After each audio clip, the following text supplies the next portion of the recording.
Yes, so thank you, Corey, and thank the organizers for inviting me. Dr. Govindan was supposed to be here to deliver this talk. He had a conflict in his schedule. So he sent me some slides, just for the record.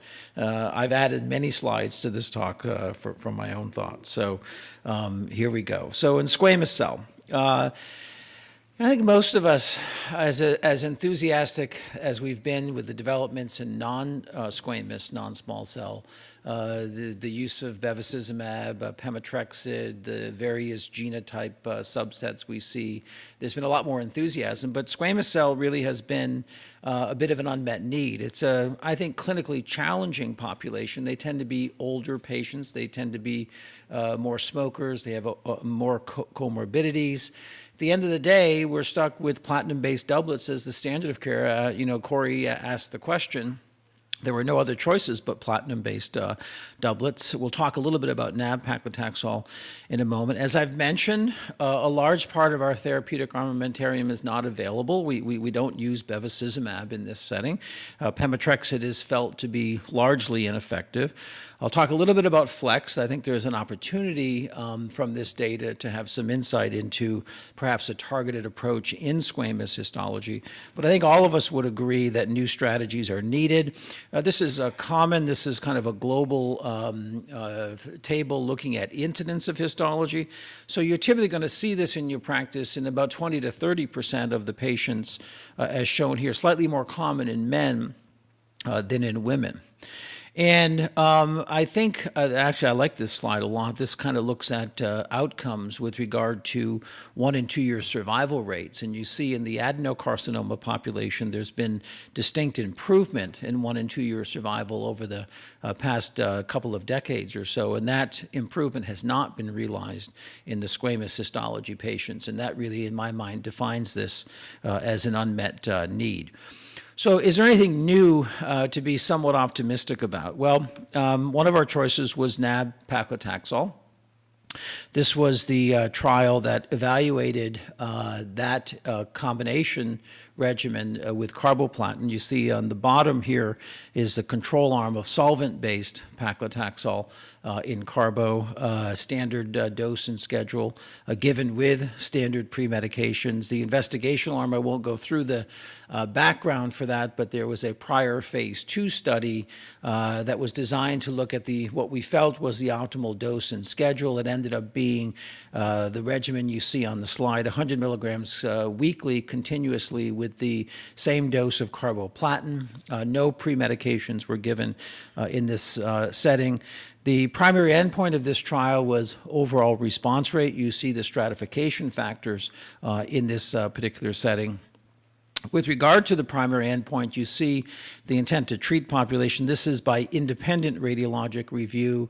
The trial met its primary endpoint, showing about an 8% increase in objective response rate, again, independently reviewed. And that led the FDA in October of last year to extend the indication for nab-paclitaxel to now include first-line non-small cell lung cancer in combination with carboplatin.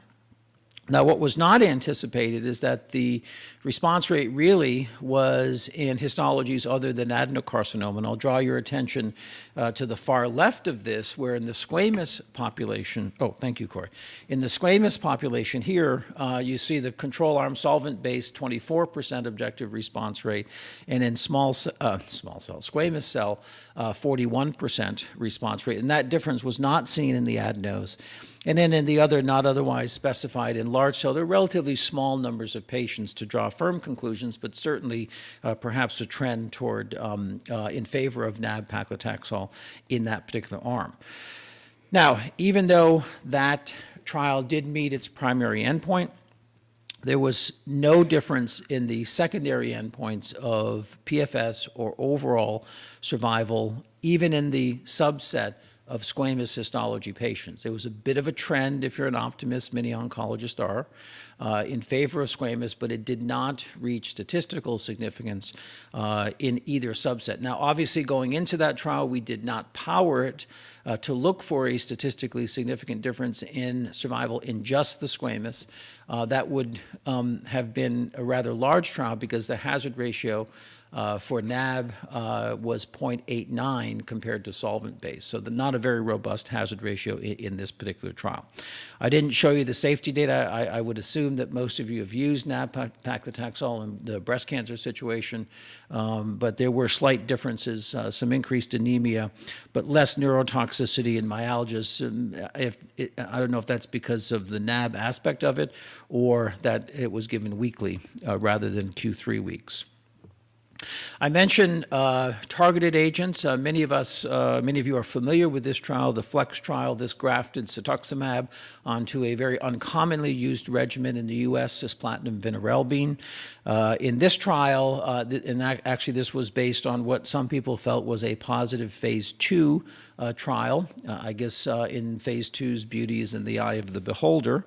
This phase 3 went forward, and this was a plenary session at ASCO several years ago, comparing these two arms with a primary endpoint of overall survival. It was a positive trial. You see here the hazard ratio of 0.871 and a p-value of 0.04. Interesting survival curves, even for a positive trial, they really overlap until the median, and then there's a slight separation in the second half of the curve, suggesting that there's a minority population that may be getting some of the benefit from this drug. What you see here is a breakdown of FLEX by histology.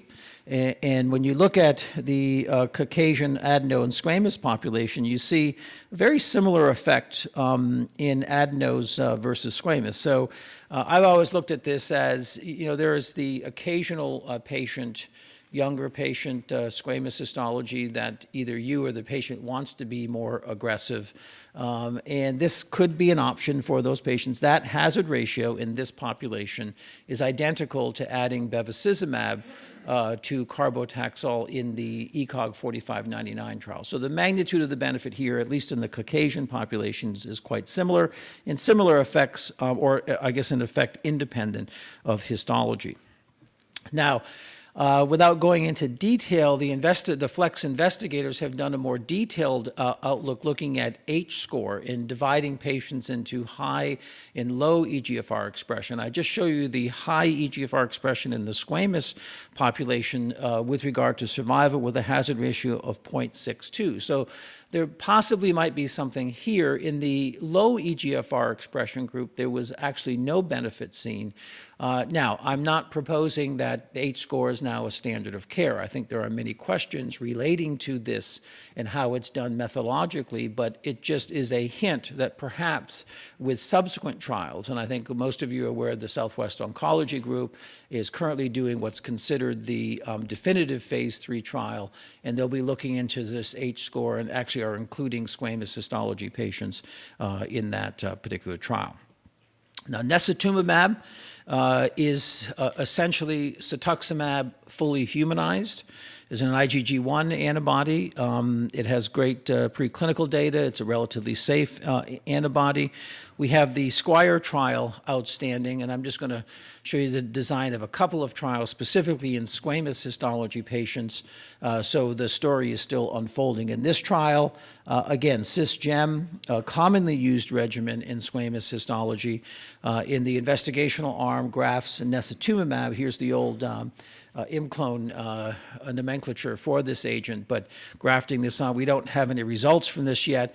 The trial is fully accrued, and we anticipate hearing something in the next 6 months or so with regard to the outcome of this particular trial. And then lastly, another trial that's finished its accrual in the squamous population, and that is the ECLIPSE trial, which grafts eniparib. Now, what eniparib is not entirely clear to many of us. It was touted as a PARP inhibitor. Turns out it's probably not a PARP inhibitor, but what it does. So we may be just adding a placebo here. We don't know. But this trial has completed its accrual. And we anticipate hearing, again, in a similar timeline about within the next 6 months or so, some of the outcomes with this particular trial. So I'm not holding my breath, and I will tell you that when this trial was opened in 2010, There was no specific rationale as to why a PARP inhibitor should be studied in squamous versus other histologies in non-small cell lung cancer. And I think the main motivation behind this was there wasn't a lot going on in squamous, so this was felt to be a good idea. Maintenance. What we know about maintenance is that pemetrexed doesn't work, and it comes back to 87% of you getting the question right. Pemetrexed was the regimen not to use in patients with squamous histology, and this is one of the data sets that's based on. This is the JMEN switch maintenance trial, in which all the benefit of that strategy was realized in the non-squamous, and you see in the squamous population that the strategy of maintenance or switch maintenance, pemetrexed, is an ineffective strategy.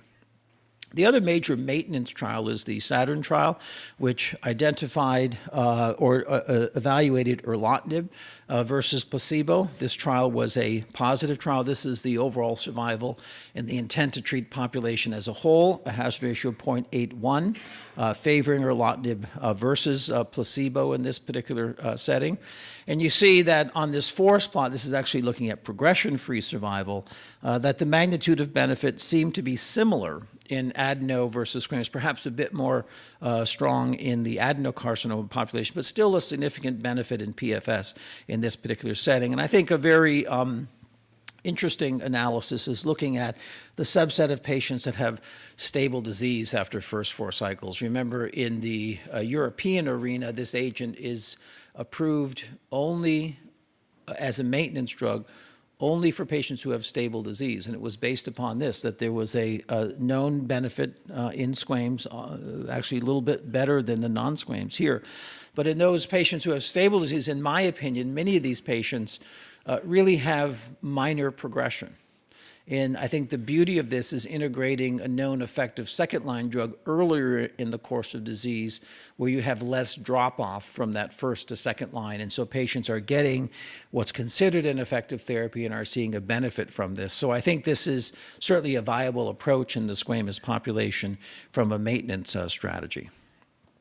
So squamous, the standard remains platinum plus another agent, taxane or gem, are commonly used. NAB may be more active, but we can't tout a survival benefit. We know that maintenance options are somewhat more limited, and I reviewed that for you. I've mentioned Bev and PEM, and I think Cetuximab is a consideration in selected patients. I don't pretend to necessarily know how to select them on a molecular basis, but certainly we all see those patients in which we would like to be more aggressive and add a targeted agent, and I think this should be a consideration. New avenues. Now, Dr. Gettinger did most of the heavy lifting for me, so to save time, I'm not going to go over the immunology slides, just kind of be somewhat redundant to Scott's talk and mention that he showed the same slide here. This is the phase 2 trial looking at the integration of ipilimumab either with cycle 1 or cycle 3 compared to a control arm. And Scott reviewed this trial for you quite elegantly. Did show that the phased integration of ipilimumab was the favored approach, and that seemed to have its greatest impact with regard to PFS and overall survival in the squamous population. Now, either Scott doesn't know or didn't tell us why should immunotherapy be more effective in the squamous population versus the non-squamous. I don't think I know the answer to that. So, as he mentioned, this is the design of the phase 3 trial in which that delayed approach with cycle 3 is being studied in the phase 3 setting. And I think this is actually a very important trial. Likewise, PD-1 directed therapy, again, Scott gave you all the background.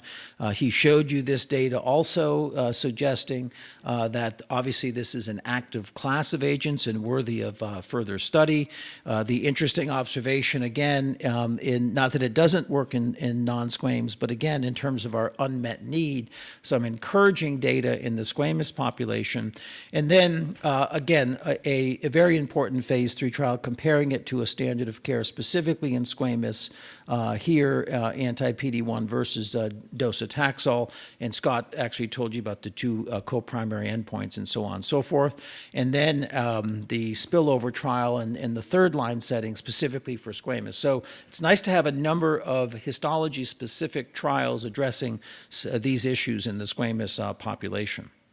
Now, lastly, this is a slide, this is Dr. Govindan's slide looking at the multiplicity of possible genomic alterations in cancer, whether they be structural variants, translocations, fusions, inversions, copy number alterations, point mutations, or gene expression, sorts of things. We've had some very interesting data from the TCGA looking specifically at about 180 or so squamous cell carcinoma patients, and you can see on this slide that there is an aberration in a number of these signaling pathways in squamous histology patients, and that many of these pathways have potential targetable approaches.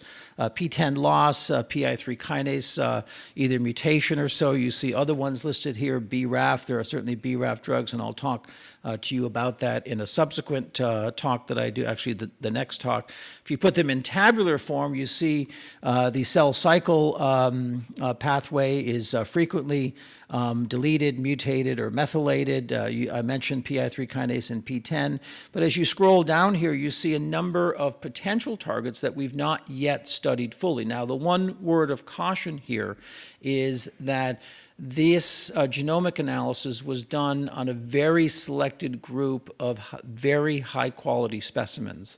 And so how this will translate into, and most of them were early-stage surgical specimens, so how this will translate necessarily into metastatic disease and how will our yield be off of small biopsies and those sorts of things is yet to be determined. But again, it has created some optimism. I'm actually going to slip to the next slide. This is the most common one here, the P16 apparatus, and looking at the three common mechanisms, either deletion, methylation, or mutation, does create the ability to identify prospectively molecularly targeted populations to pursue some new molecular targeted approaches in this particular setting. I think that's obviously the wave of the future, and it's nice to see efforts beginning in squamous carcinoma and just a list of a number of ongoing clinical trials with targeted agents in this particular setting, none of which we have any mature data on, but certainly the dawn is here of looking at squamous as a molecularly defined subset population and beginning to make some inroads into this population that's been kind of left behind compared to the non-squamous patients. So my last slide, again, platinum-based doublets. We've mentioned NAB. We've mentioned maintenance. I think immunotherapy, I'm not necessarily, I personally haven't consumed the immunotherapy Kool-Aid yet. I think Dr. Gettinger has, so we'll wait to see. I mean, it's very encouraging. How many, judging by the age of the crowd, we've all seen very exciting phase 1 and phase 2 data in our careers that in the phase 3 setting, the real test of the value of a therapy, we'll see. We've got important trials ongoing, and we'll wait to see. And again, I think that the approach of molecularly defining your population and studying new drugs is the way to go. And that effort is underway in squamous histology patients. So I have 2 minutes left.